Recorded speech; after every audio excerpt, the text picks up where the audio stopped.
Yesterday, Speaker Nancy Pelosi held a closed-door meeting with Democrats to tell them to stop airing their grievances on social media.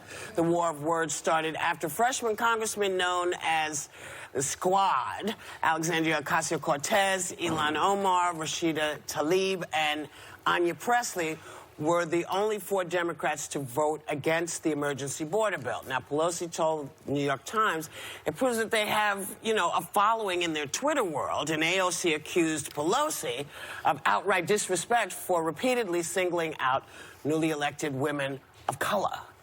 So, is this going to work out? Ladies. It's like, it's disheartening. It's like the enemy is the guy tweeting in his toilet. That's who the enemy is, not each other. Stop it. Stop it. That makes me sad. I mean, the Democrats, we have to get rid of this guy, and this type of infighting is not helping. And I don't know about going to race right away. It's like, really, that's where you go right away? I thought that was a bit much, frankly. What do you say to that?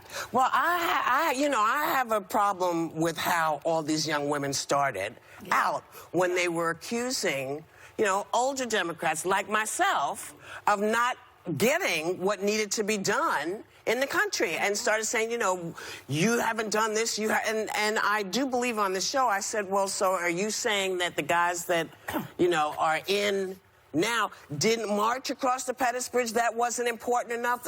And so, for me, when you start out telling people that they don't know what they're doing and get out of the way, it's annoying to people. So I don't think this had to do with color. I think this is more, I don't know, BS, because really Nancy Pelosi and Di Feinstein have both been there a zillion years by themselves fighting this cause of making life better. So this is why it hurts. You have to, well, yeah, I don't know what happens to people, but please remember that the people who are here now, all you young people, you're on the shoulders of a whole bunch of people who came before you. And you have to stop discounting that.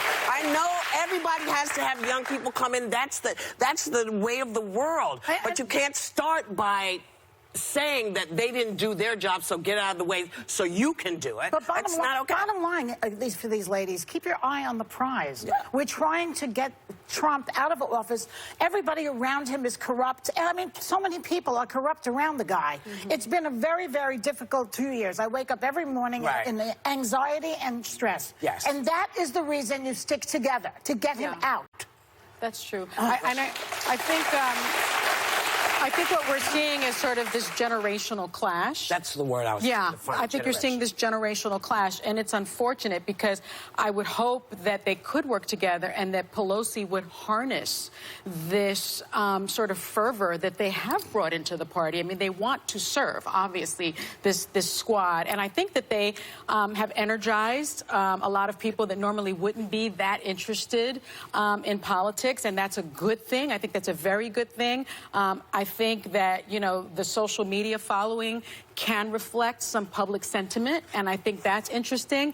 But to Pelosi's point, they got 4 votes. They didn't have 2.whatever million votes like they have on Twitter. And so both sides really need to come into the room and start speaking to each other, because my understanding is that Ocasio-Cortez and Pelosi haven't spoken to each other since February. And that's unfortunate, because there can be power if the 2 generations get together. And they were once on the cover of Rolling Stone together after the election. And lest we forget, it's Pelosi who delivered midterms, okay? And that's what I would say to these 4 women right here. It was her leadership, which I once questioned on this show. I no longer do. I would also like to say she's 79 years old. And she could be with her grandkids, she could be with her family, and I don't like her, I don't agree with her politics, but she's still serving her country. And that deserves respect from younger generations, in the same way that I think that Joe Biden and everybody else who has dedicated their life to service deserves respect. For me as a Republican, I mean, I was texting memes to my friends, let them fight, let them all fight it out, because it's Democrat on Democrat crime. It's like fratricide. It's fascinating to watch.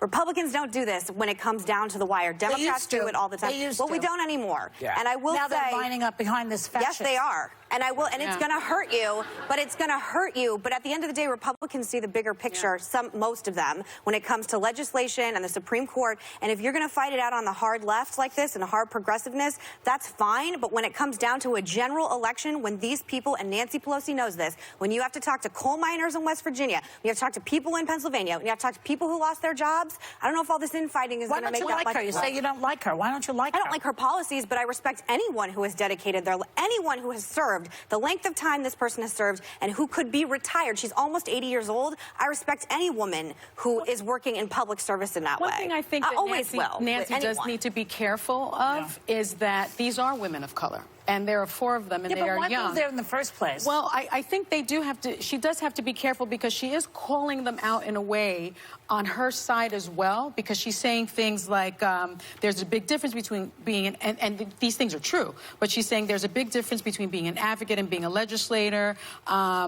She said she's been quite dismissive. She called the Green Deal the Green Dream or whatever. She suggested that a glass of water running as a Democrat could win in the district that Ocasio-Cortez won. That was a little snarky, but it was true. She's been very snarky. It's true. She has, these things are true. Remember women of color are watching that. Well, women of color, watch me right now.